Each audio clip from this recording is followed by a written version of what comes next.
Olá, tudo bem? Seja bem-vindo ao nosso devocional. É uma alegria muito grande ter você aqui. Eu gostaria de saber de onde é que você está ouvindo esse devocional. Você está ouvindo da sua casa, dentro do carro, no seu computador? Comenta aí, deixa nos comentários. É muito legal saber e ter essa interação com vocês. Também queria pedir que vocês se inscrevessem no nosso canal do YouTube. Isso potencializa para que o reino de Deus continue se expandindo e alcançando mais pessoas para Jesus. O texto de hoje está em Hebreus, capítulo 13, verso 17, e diz assim: obedeçam aos seus líderes e submetam-se à autoridade deles. Eles cuidam de vocês como quem deve prestar contas. Obedeçam-lhe para que o trabalho deles seja uma alegria e não um peso, porque isso não seria proveitoso para vocês. Muitas pessoas falam assim: mas como que eu vou obedecer? E se eles estiverem errando? Se eles estiverem errando, eles vão prestar contas para Deus. Agora, você não pode errar porque eles estão errando.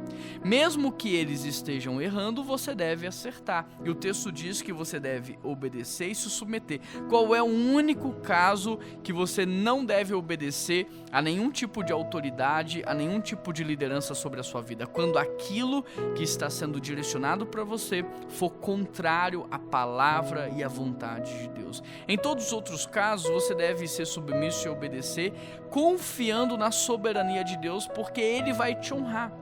Confiando na soberania de Deus que governa a sua vida e que está cuidando de você. Então, quando você se submete e obedece, você está expressando uma confiança e uma dependência, inclusive, em Deus. Você está dizendo: olha, Deus, eu vou fazer o que a tua palavra diz, porque eu confio que mesmo que as minhas lideranças humanas errem, o Senhor está cuidando de tudo, e o Senhor trata tudo e todos, e o Senhor não permite injustiças, e o Senhor governa a vida de todos. Então o texto diz assim: olha, façam isso por quê? Porque eles foram designados para cuidar de vocês. Eles são a expressão do amor de Deus na vida de vocês. Eles são cuidado de Deus na vida de vocês, e o texto diz que eles vão prestar conta.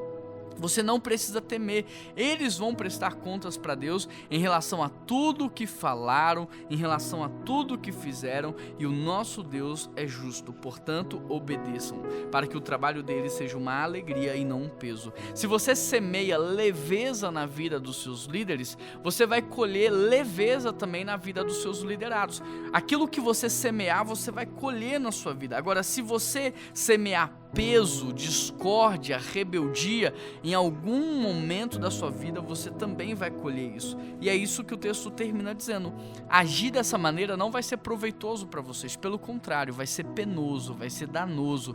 Então, uma vez que a palavra nos orienta e ela nos mostra a consequência, a pergunta que eu te faço é: por que você ainda insiste na insubmissão?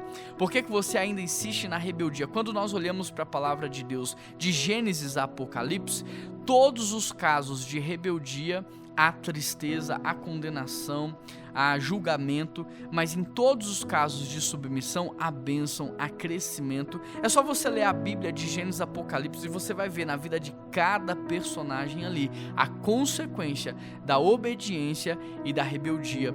E diante desse exemplo, você precisa tomar uma decisão: o que você quer colher para a sua vida?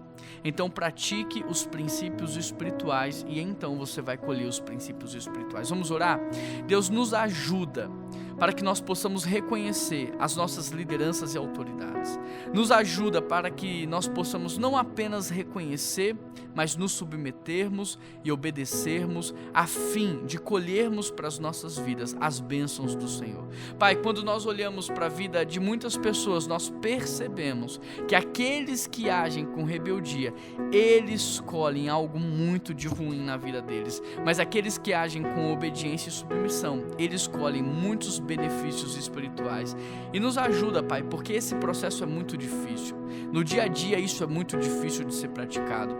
É a carne lutando contra a natureza espiritual. Mas nós pedimos ao Senhor que a carne morra e que o espírito possa ser vivificado. Que o Senhor nos fortaleça para que possamos agir de maneira espiritual, e que o Senhor, Deus, possa nos ajudar a confiar de que os nossos líderes, as autoridades prestarão contas ao Senhor. Então que nós não precisamos nos preocupar em relação a isso, porque cada um vai prestar conta de si. E em nome de Jesus que nós pedimos a tua ajuda. Amém. Que Deus te abençoe, um grande abraço e até amanhã.